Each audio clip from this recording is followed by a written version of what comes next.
유대를 떠나서 다시 갈릴리로 가실새 사마리아를 통과하여야 하겠는지라. 사마리아에 있는 수가라는 동네에 이르시니 야곱이 그 아들 요셉에게 준 땅이 가깝고 거기 또 야곱의 우물이 있더라. 예수께서 길 가시다가 피곤하여 우물 곁에 그대로 앉으시니 때가 6시쯤 되었더라. 사마리아 여자 한 사람이 물을 기르러 왔음에 예수께서 물을 좀 달라. 이는 제자들이 먹을 것을 사러 그 동네에 들어갔음이로라. 사마리아 여자가 이르되 당신은 유대인으로서 어찌하여 사마리아 여자인 나에게 물을 달라 하나이까? 이는 유대인이 사마리아인과 상종하지 아니함이로라. 자, 지금부터 요한복음 4장 3절로 9절까지 제목 사마리아 긴 어둠의 끝이라는 제목으로 설교를 시작하겠습니다. 제가 어렸을 때 그 기차 타고 여행을 가면 기차가 이제 어둠 그 터널 속으로 들어가잖아요. 터널 속으로 이렇게 들어가면 좀 무섭고 답답한 느낌이 들었습니다. 그러다가 터널을 빠져나오면 해소가 되죠. 그러다가 다시 또 터널로 들어가면 그 무서움과 답답함이 심해졌던 기억이 있습니다. 그리고 이제 군대 생활을 이제 마치고 부대 정문을 빠져나올 때 우리 이제 경험하신 분들이 많이 있을 텐데 그 해방의 감격과 그 짜릿한 기쁨은 정말 인생 전체를 놓고 봤을 때 최고의 순간이었지 않았나 또 그런 생각을 해봅니다. 세상이 정말 만만해 보이고 내가 세상에 나가서 뭘 못하겠는가 막 그런 생각도 들죠. 그런데 이제 그런 기분이 오래 가질 않습니다. 다시 또 세상은 새로운 괴물로 나타나고 나는 그냥 미미한 존재에 불과하지 않는다는 그런 생각을 하게 됩니다. 어둠 속에서 밝음으로 빠져나왔다가 다시 어둠 속으로 들어가는 그것이 인생입니다.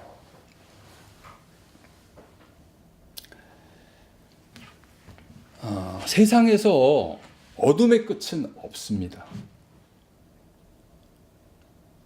빛 대신 예수 그리스도를 만나야 어둠의 끝자리에 서게 되고 어둠 속에서 비로소 빠져나올 수 있다라고 생각을 합니다. 본문에서 보면 예수께서 제자들과 함께 사마리아로 가십니다. 본문 3절, 4절을 그 형태를 좀 보면서 내용을 좀 읽어보시겠습니다. 4장 3절, 4절 말씀 4장 3절, 4절 말씀 다 같이 읽어보실까요? 자, 시작. 유대를 떠나서 다시 갈릴리로 가실새 사마리아를 통과하여야 하겠는지라. 아멘.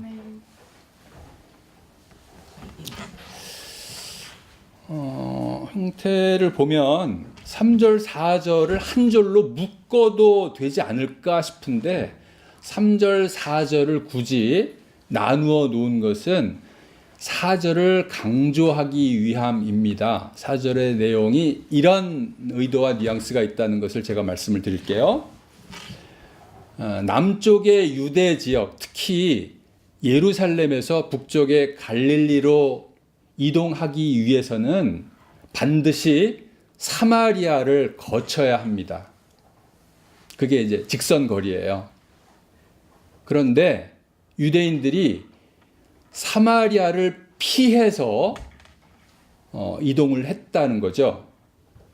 그러니까 사마리아는 유대인들에게 있어서 기피 지역이었던 것입니다. 그러니까 예수께서는 기피 지역인 것을 알지만 그 사마리아를 일부러 찾아 들어가셨다는 얘기가 되겠습니다.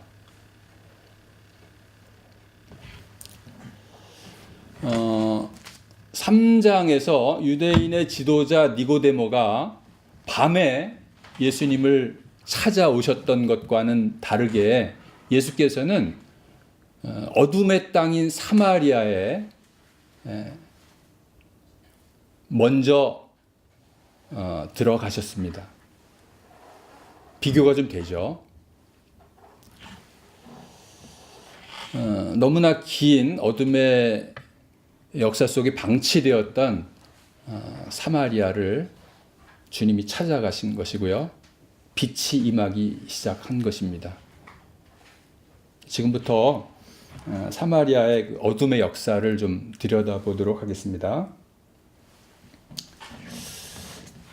BC 722년 북왕국 이스라엘이 아수르에게 멸망을 당했죠. 그리고 많은 유대인들이 아수르의 포로로 잡혀갔습니다. 그리고 그 아수르의 그 사르곤 왕이요, 다른 나라에서 그 북이스라엘의 수도가 사마리아인데요. 그 사마리아에 다른 나라에서 그 잡아온 포로들을 강제로 거기에 이주를 시켰습니다. 강제로 이주된 그 이민족들이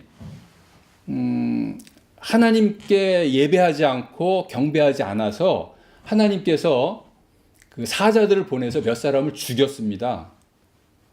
그러니까 이 소식을 듣고 아수르의 그 사르곤 왕이 아수르에 이제 잡혀온 포로들 중에 그 레위인 제사장을 사마리아로 보내서 그 이민족들에게 이제 율법을 가르치고 하나님 경외하는 법을 이제 가르치게 됩니다. 그러니까 그들은 이제 억지로라도 하나님을 이제 경배하고 하나님께 예배를 하게 되죠. 그렇지만 동시에 그 민족의 그 풍습대로 자기들의 신을 동시에 이제 섬기게 됩니다. 이들은 또 그 땅에 남아있던 그 소수의 유대인들과 이제 결혼을 하게 되죠. 그래서 하나님을 순수하게 경외하던 그 유대인들의 그 씨를 거의 남겨놓지 않았다. 이렇게 이제 볼 수가 있습니다. 너는 나 외에는 다른 신들을 내게 두지 말라. 10계명의 제1계명이죠. 이 1계명을 이제 어김으로써 하나님을 모독하게 된 것입니다. 이런 혼합주의적 종교 형태는 전통이 되어서 그들의 후손들에게 계속 이어져 갔습니다. 유대인들이 바벨론 포로 생활을 마치고 예루살렘으로 돌아와서 이제 성전을 재건을 하게 되는데요. 성전을 재건하게 되었다는 그 말을 듣고 사마리아인들이 자기들도 하나님의 백성이니까 이 성전 재건 공사에 참여하게 해달라고 그렇게 제안을 합니다. 유대인의 지도자들이 어떻게 했을까요? 우리 하나님의 성전인데 너희가 우리와 무슨 상관이 있냐? 이러면서 딱 거절을 하죠. 그러니까 이제 사마리아인들이 분노를 하고 성전 재건을 방해를 하게 됩니다. 무려 16년 정도의 기간 동안 성전 재건이 중단이 되는 그런 사태가 벌어집니다. 그러니까 유대인들이 사마리아를 더 미워할 수밖에 없는 굉장히 중요한 이제 사건이라고 이제 볼 수가 있는 겁니다. 유대인들은 사마리아인들이 율법을 부정하고 율법을 깨는 아주 그 더러운 민족이고, 게다가 귀신 들린 자다 이러면서 그들을 아주 극도로 이제 혐오를 하게 됩니다. 그런데요, 사실상 많은 유대인들이 사마리아인들을 혐오하게 된 진짜 이유는 하나님의 예배를 더럽게 했다라는 것에 대한 그런 분노와 애통함이 사실은 아니라고 봐야 맞습니다. 실상 내막을 들여다보면 자기들이 그 중시하는 그 혈통과 격식 이런 것들을 무시했기 때문이다 이렇게 볼 수 있어요. 이방인인 주제에 하나님께 예배하고 섬긴다 그러면서 유대인 행세를 한다? 이런 게 유대인들에게 굉장히 못마땅하게 여겨졌던 부분입니다. 전에도 제가 이제 말씀을 좀 드렸는데 또 여러분들도 이미 알고 계신 부분이기도 하고요. 유대인들이 이방인들을 사람 취급하지 않았잖아요. 전에 제가 말씀드릴 때 성전 안에 안뜰이 있고 바깥뜰이 있는데 유대인의 안뜰, 이방인의 바깥뜰. 그래서 사이에 높은 담장을 세워놓고 이방인들이 만약에 그 높은 담장을 건너오게 되면 죽여버리는. 그러면서 이방인들에 대한 그 혐오감이 굉장히 강한데, 사마리아인들은 어쩌면 그런 평범한 이방인들보다 더 혐오를 갖게 되는 이런 부분이었지 않았나 이런 생각을 해볼 수가 있습니다. 또 한편으로는 그 사마리아 그 땅이요, 그 땅이 하나님이 자기네들에게 준 땅이다. 이게 이제 구약에 보면은 그 야곱이 요셉에게 물려준 땅이거든요. 근데 그 땅이 자기네들의 땅이라고 생각하고 있는데 그곳에 사마리아인들이 그곳을 차지하고 있는 것에 대한 불만. 그러니까 하나님의 이름을 내세우면서 사마리아인들을 혐오하지만 사실은 자기들만의 어떤 특권의식, 탐욕 이런 것이 바탕에 깔려 있는 것이라고 볼 수가 있습니다. 그러니까 사마리아가 오랫동안 어둠의 땅으로 이렇게 방치되었던 것에는 유대인들한테 큰 책임이 있다고 봐야 됩니다. 하나님께서 이스라엘 민족을 제사장 나라로 삼았다라는 얘기는 뭐죠? 하나님의 이름을 너희를 통해서 열방에 선포하고 알려라. 그거 아닙니까? 근데 이제 그걸 완전히 모독하고 망각을 하고 이 민족들을 우습게 여기고 업신여기고 멸시하고 천대하고 원수로 여기고 그러면서 사마리아인들은 굉장히 거칠게 그리고 무서운 땅으로 그곳은 이제 변화가 된 것이죠. 과거 옛날에 저희 집에서 지금처럼 강아지를 집에서 이렇게 키우던 그런 시대가 아니라 바깥에서 이렇게 키우던 시절이 있었는데 바깥에서 이제 스트레스를 받고 집에 들어오면서 이제 그 강아지한테 화풀이를 하고 종종 이제 그러다 보니까 어느 날 갑자기 그 강아지 이빨이요 좀 흉측하게 변하더라고요. 막 송곳니가 나오고 그러더니 어느 날 갑자기 집을 나가버렸어요. 못 찾았습니다. 그런 적이 있었는데요. 그 생각이 얼핏 나네요.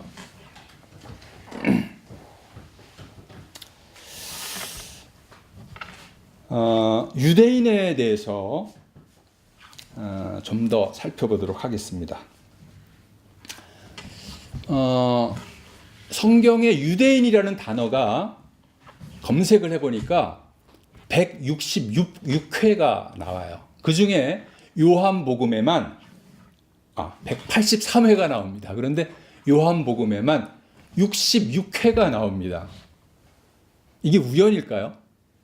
사도 요한이 유대인이라는 말을 굉장히 많이 사용한 거예요. 전체 3분의 1을 차지하고 있다니까요.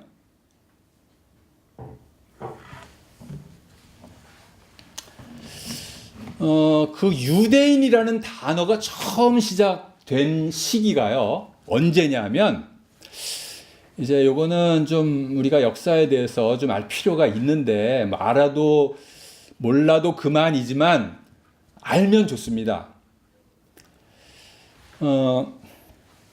유대인이요 계속 식민지 생활을 했잖아요. 아수르에서 망하고 바벨론에 침략당하고 포로 생활하고 그리고 이제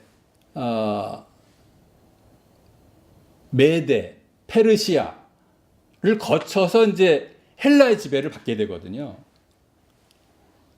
그 중에 북헬라 왕국이 있어요. 북헬라.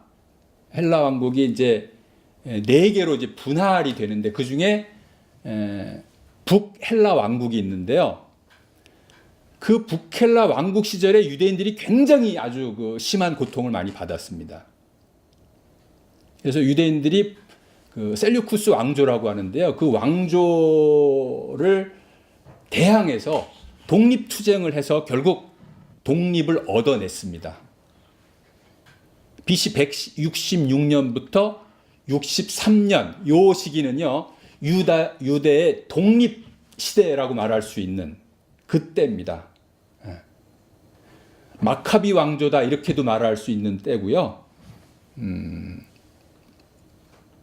아무튼 그때 유대인이라는 말이 처음 생겼다고 하는데, 그러니까 성경에도 보면은 유다 지파 안에서 메시아가 나올 것이다라는 그 예언이 있거든요. 그 성경적 예언을 중심으로 민족이 하나가 되어야 한다라는 그 의도에서 유다인 이렇게 나온 거죠. 유대인이라는 단어가 나온 겁니다. 그 유대인에게 있어서 가장 중요한 것 두 가지는 성전과 율법입니다. 근데 아시다시피 AD 70년에 로마인들에 의해서 예루살렘 성전이 파괴가 되잖아요. 그죠? 율법만 남았습니다. 예루살렘 성전이 파괴가 되고요. AD 90년에 랍비들이 얌리아라는 곳에서 종교회의를 갖게 됩니다. 얌리아 종교회의라고 하는데, 거기서 율법을 중심으로 한 유대교가 이제 탄생이 됩니다. 그 중에서 2대 교주 그러니까 좀 이상한데, 수장이라고 하죠, 그냥. 유대교 2대 수장이 누구냐면 가말리알 2세라는 사람이에요. 가말리엘 2세. 이 가말리엘 2세는 기독교에 대해서 굉장히 배타적인 그런 랍비였습니다. 이 랍비가 무슨 짓을 했냐면요. 원래 유대인 회당에는 그 당시까지만 해도 기독교와 유대교가 같이 예배하고 같이 율법을 공부하고 그렇게 했었거든요. 그런데 가말리엘 2세가 기독교인들을 회당에서 쫓아내 버렸습니다. 어떻게 쫓아냈냐면, 우리가 이제 주기도문을 예배 때 이렇게 낭송을 하잖아요. 그것처럼 그들에게도 18기도문이라는 게 있어요. 18기도문이라는 게 있는데 18개로 된 기도문인데 거기다가 기도문 하나를 더 삽입을 했어요. 추가 삽입을 했습니다. 그래서 12번째 기도문이라고 하는데, 기도문의 내용이 뭐냐면 이단을 멸하소서 이겁니다. 이단을 멸하소서. 이때 이단이 기독교예요. 그러니까 회당에서 예배할 때 12번째 기도문을 할 때 유대교와 기독교가 같이 그 기도문을 같이 낭송을 해야 되는데, 기독교인들이 이걸 어떻게 낭송을 합니까? 그러니까 결국 회당에서 기독교인들 나가라는 얘기죠. 그러면서 기독교와 유대교가 분리가 됩니다. 누가 과연 구약의 전통을 잇는 정통 집단이냐를 놓고 치열한 논쟁을 벌이게 됩니다. 이 치열한 논쟁의 와중에 이 요한복음이 쓰여졌습니다.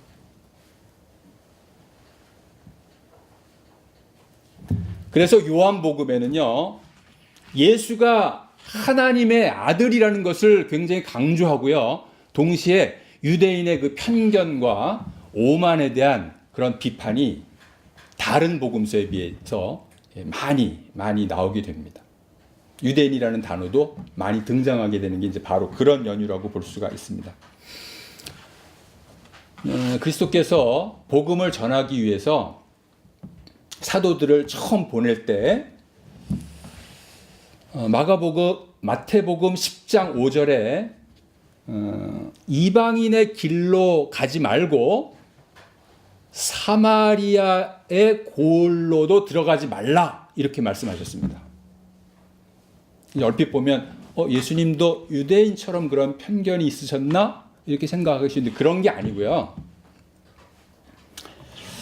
아직 사마리아에 복음이 들어갈 때가 되지 않았다라는 그런 얘기입니다. 사마리아를 버리시겠다는 그런 뜻이 아니고요. 그런데 이제 본문을 보면 지금 이제 그 때가 되어서 예수께서 이제 사마리아로 들어오시게 되는 그런 부분입니다. BC 722년에 북이스라엘이 멸망하고 이민족들이 사마리아에 들어왔잖아요. 그죠? 그래서 시작된 사마리아의 어둠이 이제 끝에 와 있게 되는 그런 시점이 됩니다. 여인은 사마리아인 중에서도 아웃사이더였음을 우리가 이제 본문을 통해서 알게 됩니다. 물 기르러 온 때가 6시라고 했는데 지금 우리 시각으로 하면은 정오를 의미합니다. 그러니까 유대인들은요, 해가 떠서 해가 질 때까지를 12시간으로 이렇게 나누는데, 그러니까 아침에 해가 떠서 7시가 1시가 돼요. 7시가. 그래서 6시 그러면 정오가 맞습니다. 다른 여인들은 이때가 아주 더울 때니까 좀 오후 늦게 좀 선선할 때 물을 기르러 왔을 텐데, 이 여인은 아마 그런 다른 여인들과의 접촉을 피해서 이때 오지 않았을까, 이런 추측을 해볼 수가 있습니다. 예수님도 이제 대낮에 좀 덥고 정오쯤 되니까 이제 몸이 피곤하고 목도 마르시고 이제 이렇게 되셨습니다. 우리의 연약함을 동정하기 위해서 예수께서 연약한 몸을 입고 이 땅에 오셨다라는 그런 증거입니다. 사마리아 여인에게 물을 좀 달라고 청하죠. 여인이 대답을 합니다. 9절을 다 같이 함께 읽어보시겠습니다. 9절 다 같이 9절 읽어보실까요? 시작. 사마리아 여자가 이르되 당신은 유대인으로서 어찌하여 사마리아 여자인 나에게 물을 달라 하나이까 하니 이는 유대인이 사마리아인과 상종하지 아니함이로라. 아멘. 여인은 그동안 유대인들로부터 이웃들로부터 그 멸시 당하면서 쌓아왔던 그런 서름과 원망과 분노를 어떻게 보면 좀 만만해 보이는 유대인 남자에게 이제 쏟아내고 있는 그런 상황입니다. 강한 자에게 약하고 약한 자에게 그 강자의 부당함과 자신의 억울함을 토로하고 있는 그런 모습이라고 볼 수 있습니다. 자신의 죄에 대해서는 성찰하지 않고 남의 죄나 세상의 죄에 대해서는 쉽게 이제 까발리는 그런 모습이죠. 세상에서는 그런 사람들을 놓고 루저 내지는 아웃사이더 이런 식으로 말을 하겠죠. 하지만 예수께서는 그들을 향해 찾아 들어가십니다. 그리고 그들의 말을 들어주십니다. 그리고 당신의 말을 결국은 듣게 하십니다. 성도 여러분, 주님은 택하신 택하신 자녀들의 긴 어둠을 끝까지 참고 기다리시는 분이라는 사실을 우리가 좀 마음에 새겼으면 좋겠습니다. 그리고 정하신 때에 오셔서 그 한순간에 반드시 그 어둠을 몰아내시는 그런 권능을 지니신 분이십니다. 이걸 여러분들이 알고 깨닫고 경험하셨다면 인생에서 이보다 더 큰 기쁨과 축복은 없습니다. 하늘그림의 가족 모두 하나님의 그 신실하심과 오래 참으심과 그리고 놀라운 권능을 믿고 누리시기를 예수님의 이름으로 축원하면서 설교를 마치겠습니다. 아멘.